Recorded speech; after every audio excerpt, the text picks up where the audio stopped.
Movie शुरू होती है और हमें पता चलता है रोज और क्रिस्टोफर आधी रात में अपनी बेटी शेरॉन को ढूंढ रहे होते हैं। शेरॉन एक पहाड़ी के किनारे खड़ी होती है और कुछ मन में बड़बड़ा रही होती है। वो वहाँ से कूदने ही वाली थी कि तभी उसकी माँ रोज उसे आकर बचा लेती है। शेरॉन चीखने लगती है, उसे घर जाना है और वो अपना घर किसी साइलेंट हिल नाम की जगह बताती है। तभी वहाँ क्रिस्टोफर आ जाता है और शेरॉन को समझाने लगता है और पता चलता है कि उनकी बेटी शेरॉन नींद में चलते चलते वहाँ पहुँच गई थी और हमें पता चलता है कि वो ऐसा पहले कई बार कर चुकी है। अगले दिन हम देखते हैं कि शेरॉन पेंटिंग बना रही होती है। उसकी माँ रोज पेंटिंग देखकर उसकी तारीफ करती है और उससे कहती है कि वो साइलेंट हिल नाम की जगह जा रहे हैं, जिसका नाम वो बार बार अपनी स्लिप वॉक में लेती रहती है। लेकिन शेरॉन को ऐसा कुछ याद नहीं होता। तभी क्रिस्टोफर रोज को फोन करने की कोशिश करता है लेकिन वो फोन नहीं उठाती।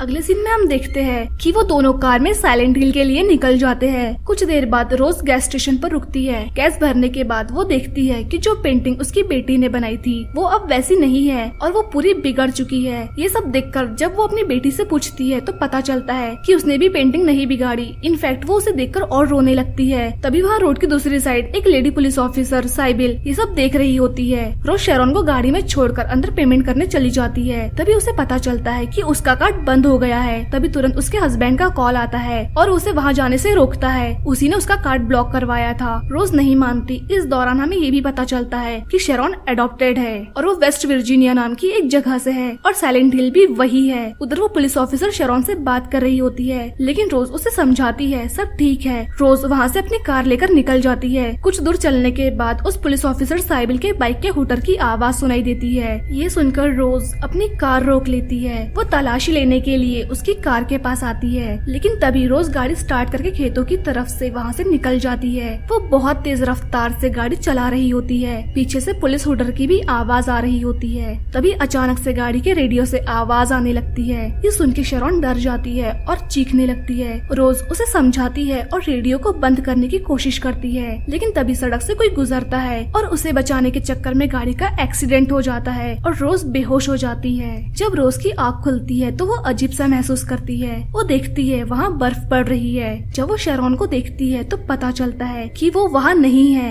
ये देखकर वो डर जाती है और उसे ढूंढने के लिए गाड़ी से बाहर निकलती है। उसे पता चलता है कि जो उसे बर्फ लग रही थी असल में वो राख है और कुछ दूर आगे उसे एक बोर्ड दिखाई देता है जिस पर लिखा है वेलकम टू साइलेंट हिल। वो आगे बढ़ती है तो उसे पता चलता है कि पूरा शहर सुनसान है और वहाँ कोई नहीं है। तभी रोज को सड़क से गुजरता हुआ एक बच्चा दिखाई देता है। उसे लगता है कि वो शेरॉन है। उसका पीछा करने लगती है और उसका पीछा करते करते वो शहर के अंडरग्राउंड में पहुंच जाती है। लेकिन तभी कहीं से सायरन की आवाज आती है और माहौल एकदम अजीब सा होता चला जाता है। चारों तरफ सिर्फ अंधेरा होने लगता है। बीच बीच में उसे वो बच्ची दिखती है लेकिन उसे वहाँ का माहौल बहुत अजीब लगता है। थोड़ा और चलने पर उसे जंजीर से बंधा हुआ एक कंकाल दिखाई देता है। उसे देखकर वो डर जाती है और जैसे ही पीछे मुड़ती है तो ढेर सारे राख से बने हुए जले हुए बच्चे उसे दिखाई देते हैं जो उसे पकड़ रहे होते हैं। वो भागते भागते एक कमरे में पहुंचती है लेकिन उसका दरवाजा खोलने के चक्कर में वो गिर जाती है। वो सारे बच्चे उसे पकड़ने लगते हैं। वो डर जाती है और जोर जोर से चीखती है लेकिन तभी अचानक से उसकी चीख से सब खत्म हो जाते हैं और वो बेहोश हो जाती है। जब रोज की आँख खुलती है तो वो देखती है कि वो शहर के ऊपर किसी शॉप में है और म्यूजिक चल रहा है। वो वहाँ से भागते भागते एक बंद रोड के डेड एंड पर रुकती है जो खाई में जा रहा होता है। कुछ देर बाद उसे वहाँ एक अजीब सी औरत की आवाज सुनाई देती है।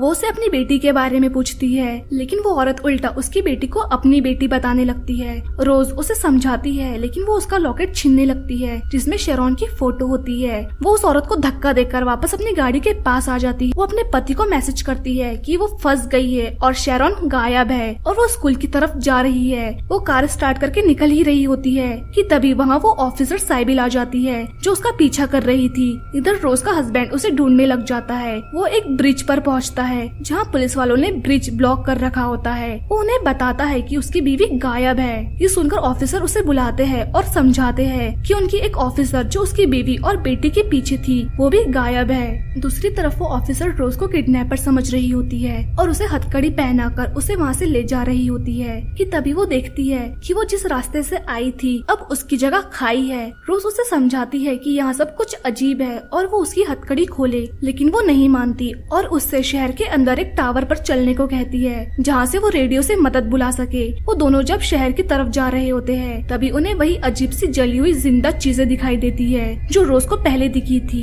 ऑफिसर उसे रुकने को कहती है लेकिन वो नहीं रुकती। वो उस पर फायर करने लगती है कि तभी उसके ऊपर एक अजीब सी चीज उसमें से निकलकर गिरती है। इस दौरान रोज वहाँ से भाग निकलती है और शहर में लगी नक्शों की मदद से स्कूल पहुँचती है। शहर की तरह स्कूल भी पूरी तरह सुनसान होता है। वो स्कूल में जाकर शेरॉन से संबंधित चीजें ढूंढने की कोशिश करती है और उसे स्कूल की चाबियां मिल जाती है, साथ में एक टॉर्च भी। उधर दूसरी तरफ रोज का हस्बैंड क्रिस्टोफर साइलेंट हिल में पुलिस ऑफिसर थॉमस के साथ उसे ढूंढ रहे होते हैं। वही रोज पूरे स्कूल में शेरॉन को ढूंढ रही थी कि तभी उसे कुछ मास्क पहने हुए लोग दिखते हैं। वो तुरंत उनसे बचकर भागती हुई एक क्लास में पहुंचती है। उसे क्लासरूम में एक बेंच दिखती है जिस पर शेरॉन का नाम लिखा होता है। उसे देखने लगती है। तभी हमें शेरॉन का कुछ फ्लैशबैक दिखाया जाता है जिसमें बच्चे उसे चिढ़ा रहे हैं। फ्लैशबैक से हम वापस आते हैं तो हम देखते हैं कि एक बच्ची रोज के पीछे से भागती है। रोज उसका पीछा करती है और पीछा करते करते सीढ़ियों से वॉशरूम पहुंच जाती है। वहाँ एक वॉशरूम से रोने की आवाज आ रही थी। वो डरते हुए उसे चेक करती है तो उसमें एक कंकाल होता है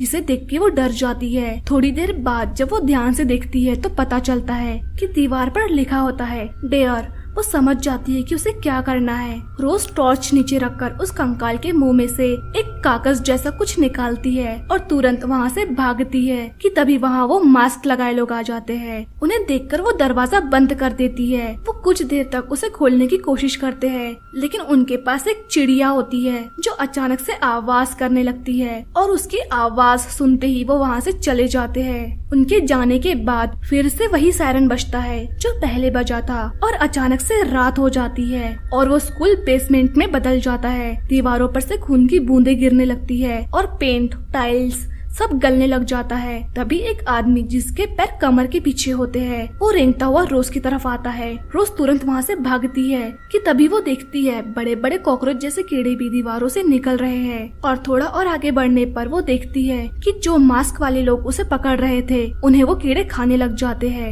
ये देखकर वो बहुत डर जाती है और वहाँ से भागते भागते एक खिड़की से निकलने की कोशिश कर रही होती है कि तभी उसे एक अजीब सी बच्ची बहुत जल्दी जल्दी पेंटिंग करती हुई दिखाई देती है। उसे देखकर वो डर जाती है और खिड़की से नीचे गिर जाती है। दूसरी तरफ हमें बीच बीच में देखने को मिलता है कि क्रिस्टोफर ऑफिसर थॉमस के साथ रोज को ढूंढता हुआ उसी स्कूल में पहुंच जाता है। लेकिन यहाँ हमें पता चलता है कि दोनों अलग दुनिया में मतलब अलग अलग डायमेंशन में हैं, इसीलिए क्रिस्टोफर उसे देख नहीं पा रहा। वहीं रोज को कोई उम्मीद नहीं दिखाई दे रही है। तभी एक जल्लाद सा आदमी बड़ी सी तलवार लेकर उन बड़े बड़े कीड़ों के साथ उसके पीछे पड़ जाता है। इस आदमी को पिरामिड हेड कहा जाता है। रोज थक के बैठ जाती है कि तभी वो कीड़े उसकी तरफ बढ़ने लगते हैं और पिरामिड हेड भी।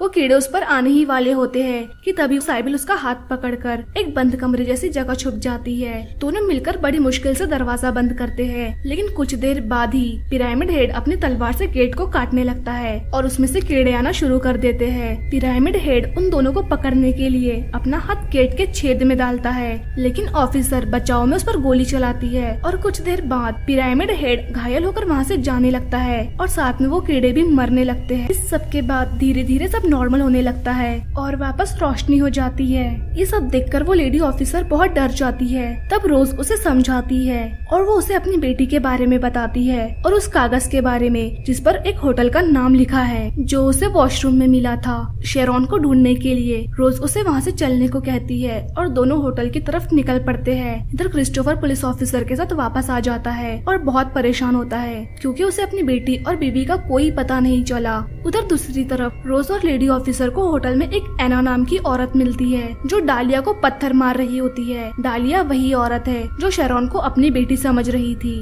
वो लोग छानबीन करने लगते हैं तो उन्हें पता चलता है कि उन्हें शेरॉन को ढूंढने के लिए रूम नंबर 111 में जाना पड़ेगा। क्रिस्टोफर की बात करे तो वो चुपके से साइलेंट हिल से रिलेटेड डॉक्यूमेंट्स चेक करने लगता है। तब उसे उसमें शेरॉन की फोटो मिलती है और वो उसकी इन्फॉर्मेशन लेने लगता है। और यहाँ रोज, एना और ऑफिसर जब ऊपर पहुँचते हैं तो उन्हें 111 नंबर का कोई रूम नहीं मिलता है। तब एना उसे बताती है कि वो सबसे पहला रूम था जहाँ से आग की शुरुआत हुई थी।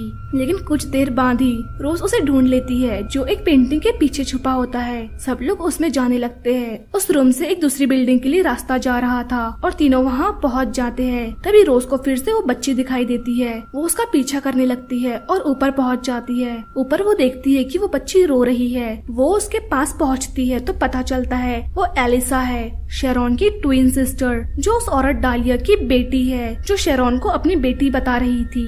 तभी अचानक से एलिसा गायब हो जाती है और तुरंत ही एन और ऑफिसर साइबिल आ जाती है। वो उन्हें बताती है कि उसने एलिसा को देखा और उसकी कार क्रैश होना और ये सब, इन सब की वजह एलिसा ही है। साइबिल देखती है कि वहाँ भी वही निशान है जो शहर की हर बिल्डिंग पर है। तभी अचानक से नीचे से काफी सारे पक्षी उड़ने लगते हैं। एना समझ जाती है कि फिर से अंधेरा होने वाला है। सब वहाँ से भागने लगते हैं और भागते भागते चर्च में पहुँचते हैं। वहाँ उन्हें पता चलता है कि शहर में वो अकेले नहीं है, बल्कि काफी सारे लोग हैं जो छुप कर रहते हैं। यहाँ हमें पता चलता है कि हर अंधेरा होने से पहले जो सायरन बजता है वो चर्च से आता है और उस चर्च की ही पेंटिंग रोज को शेरॉन की बदली हुई ड्राइंग्स में मिली थी। तभी वहाँ डालिया आ जाती है और वो उसे अंदर जाने से मना करती है। वो कहती है कि वो लोग अच्छे नहीं है, बल्कि भेड़ के शक्ल में भेड़िए है। इस दौरान पिरामिड हेड भी वहाँ जाता है और चारों तरफ अंधेरा हो जाता है। साइबिल और रोज तो अंदर चले जाते हैं, लेकिन पिरामिड हेड अपने हाथों से एना की खाल खींच लेता है। अंदर जाने के बाद सब लोग उन्हें एना की मौत का जिम्मेदार मानते हैं और उन पर हमला कर देते हैं। लेकिन तभी चर्च की मदर क्रिस्टाबेला उन्हें समझाती है और सबसे कहती है कि ये वक्त प्रेयर का है। इधर क्रिस्टोफर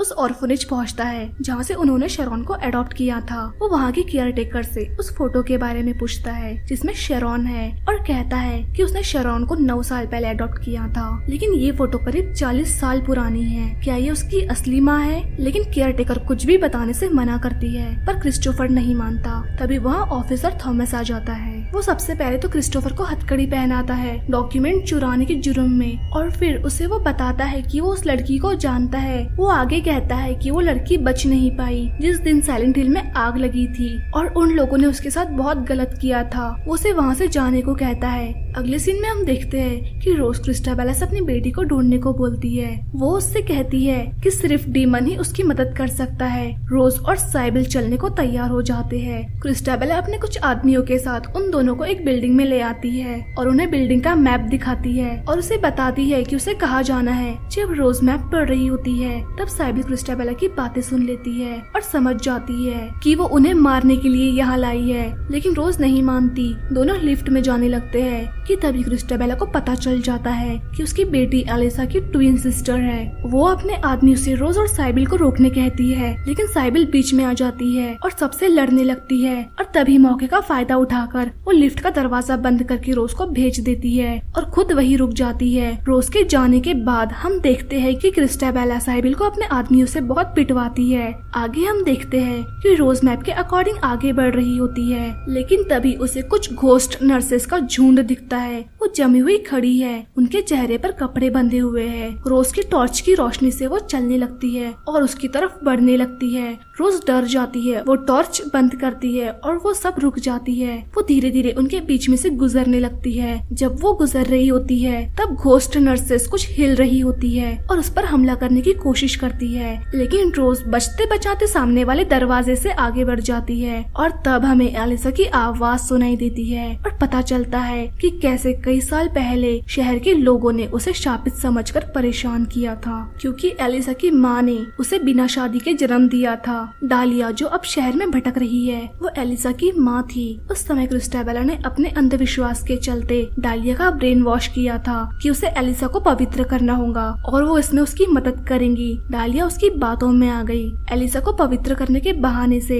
वो उसे उसी रूम नंबर 111 में ले जाते हैं, लेकिन वो लोग एलिसा को पवित्र करने के बहाने जिंदा जलाने लगते हैं। तब ऑफिसर थॉमस ने ही एलिसा को बचाया था, जिससे उसके हाथ जल गए थे, लेकिन एलिसा बुरी तरह जल जाती है। जलने के बाद थॉमस एलिसा को हॉस्पिटल ले जाता है, लेकिन उसके अंदर सिर्फ गुस्सा और नफरत भर जाती है और उस गुस्से और नफरत से डीमन एलिसा जन्म लेती है और सबको नुकसान पहुंचाने लगती है। और अब हम प्रेजेंट में आ जाते हैं। रोज हॉस्पिटल के उसी रूम में है और वहाँ एलिसा आ जाती है। रोज उससे अपनी बेटी के बारे में पूछती है और पता चलता है कि जो लड़की ही उसके सामने खड़ी है वो एलिसा का डार्क पार्ट है और शेरॉन इनोसेंट पार्ट है जो रोज ने अडॉप्ट किया था। और जली हुई एलिसा अभी तक जिंदा है। वो रोज से कहती है कि क्रिस्टाबेला उसे ढूंढकर फिर परेशान करेंगी, इसीलिए उसे रोज की मदद चाहिए। रोज उसकी मदद को तैयार हो जाती है और वो डार्क पार्ट ऑफ एलिसा उसके अंदर चली जाती है। इधर क्रिस्टोफर को पुलिस वाले इस मामले से दूर रहने की नसीहत देकर चले जाते हैं। यहाँ चर्च में हम देखते हैं कि साइबिल अभी तक जिंदा है। सब लोग क्रिस्टाबेला की बातों पर साइबिल को जिंदा जला देते हैं और अब वो सब शेरॉन को जलाने लगते हैं। लेकिन तभी वहाँ रोज आ जाती है और सबको बताने लगती है कि कैसे उन सब लोगों ने क्रिस्टाबेला की बातों में आकर उस लड़की को परेशान किया और पूरा शहर तबाह कर दिया। लोग उस पर भड़कते हैं, लेकिन वो आगे कहती है कि जो उन लोगों ने किया है उस पाप के जिम्मेदार वो सब लोग हैं। उसकी बातों को सुन के क्रिस्टाबेला भड़क जाती है